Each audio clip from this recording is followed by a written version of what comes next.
Welcome back to Simple Truth, a leaning forward simple truth.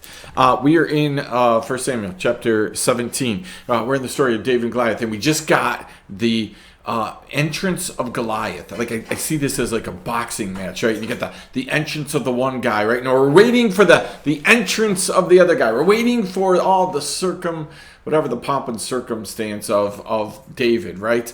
And so Goliath comes forth, and he's really boisterous, and he just kind of, is very frustrated that some little puny little wussy, wimpy guy like me is coming up against somebody like him. Now understand, you could be a 6'7", really strong-looking human guy, and Goliath is going to overshadow you because he's 9-something at the least, right?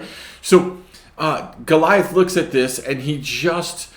he doesn't understand why we would make a stand. And again, we've talked about that, and if I'm not careful, I'm going to get stuck for another simple truth on this whole idea of, the enemy looks at you, and when he just sees you, he sees a wimpy, wussy kid that has no business being on the battlefield with him, right? So we need to make sure that what he really sees is Jesus. The easiest way to make that happen is even when you don't feel like you can be Jesus, even when you don't feel like you are being Jesus, talk like Jesus.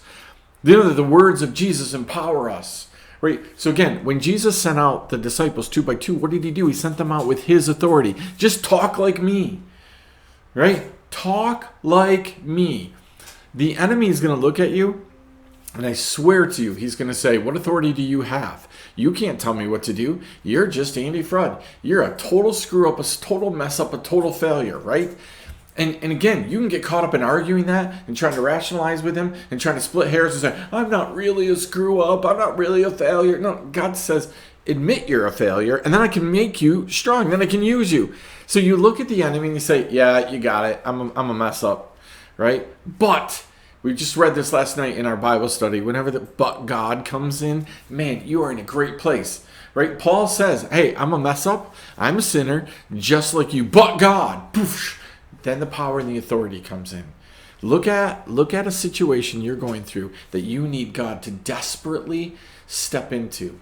Why don't you start by admitting, God, I can't fix this. God, I can't make this happen. I've tried hard to manipulate. I've tried hard to control it. I've tried hard to change it. I've tried hard for all of these things. I can't do it.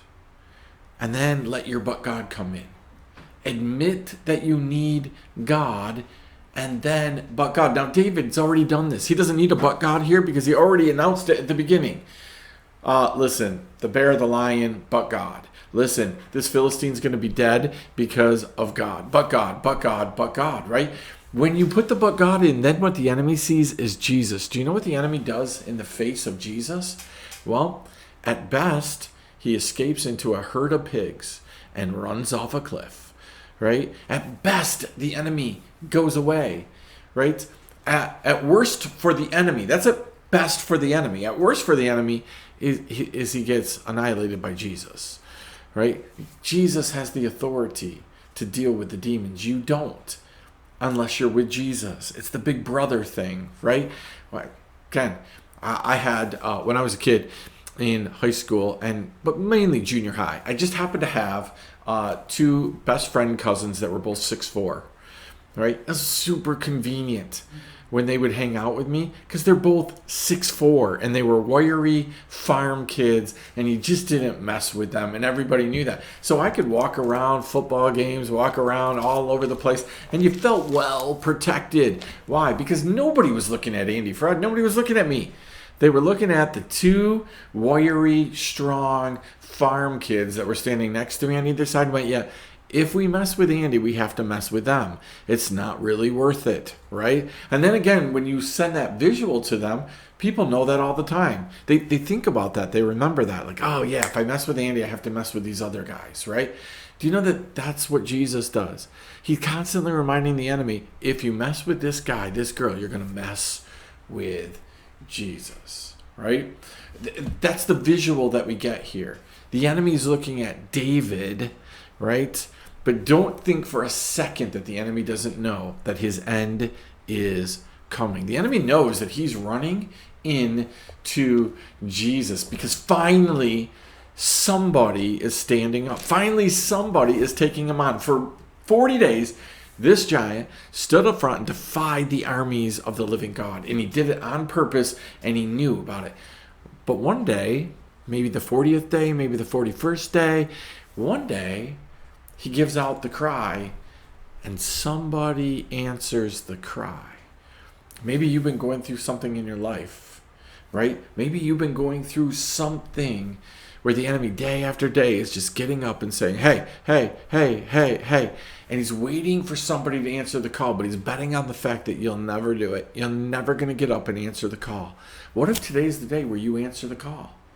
What if today's the day where he makes his way out to the boxing ring, stands in the middle of it, and calls for an opponent, and everybody in the crowd's waiting for the opponent to come? But for 40 days, nobody came through that curtain. There was no second music coming. Nobody made a fanfare entrance.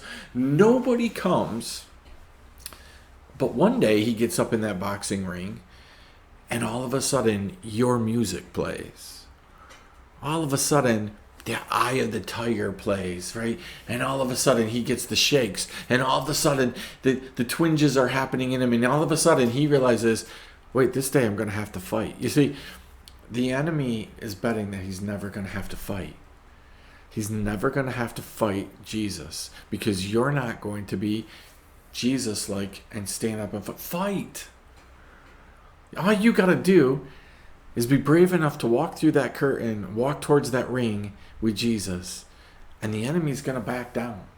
The enemy has already lost. He already knows he lost the fight.